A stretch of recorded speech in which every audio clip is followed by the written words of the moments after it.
before any strike is taken, there must be near certainty that no civilians will be killed or injured, the highest standard we can set. The vast majority of those killed in drone strikes, over 98%, have not been high-value targets.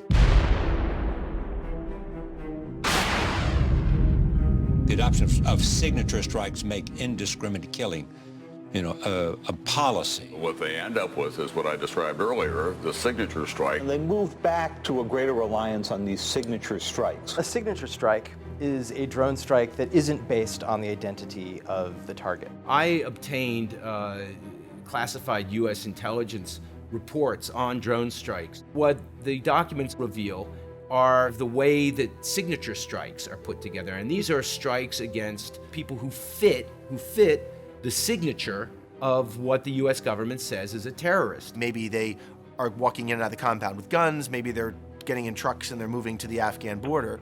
And drone operators seated thousands of miles away from the area affected are looking at video feeds, assessing those video feeds, and based on that, making decisions about whether or not someone who's walking through the community is a suspected terrorist. You conclude on the basis of the behavior that they are a terrorist, and you kill them. In a number of cases that I looked at, the CIA wasn't sure who they were hitting. The agency became convinced that it had gotten so good at watching from above that it could distinguish different groups. It could distinguish whether a terrorist leader was at a certain location. But there is room for a lot of misunderstanding when you're doing something like conducting signature strikes. A drone strike is only as good as the intelligence that is behind the actual strike. Anyone who's worked in intelligence knows that intelligence doesn't, quote unquote, prove anything.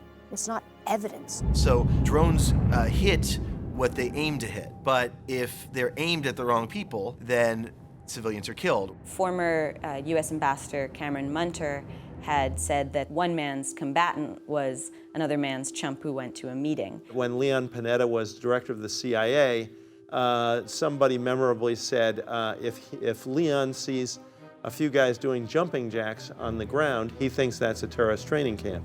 Classified documents suggest U.S. officials don't always know exactly how many or who they're killing. They don't always have precise ID. The apparent targeting of people whose identity is not known. They may not be as precise as many U.S. officials claim. As soon as those signature strikes begin, we start to see another steep escalation in civilian casualties. So that's what happens when signature strikes go wrong. Large numbers of people die because they don't know who's been killed in most of the drone strikes.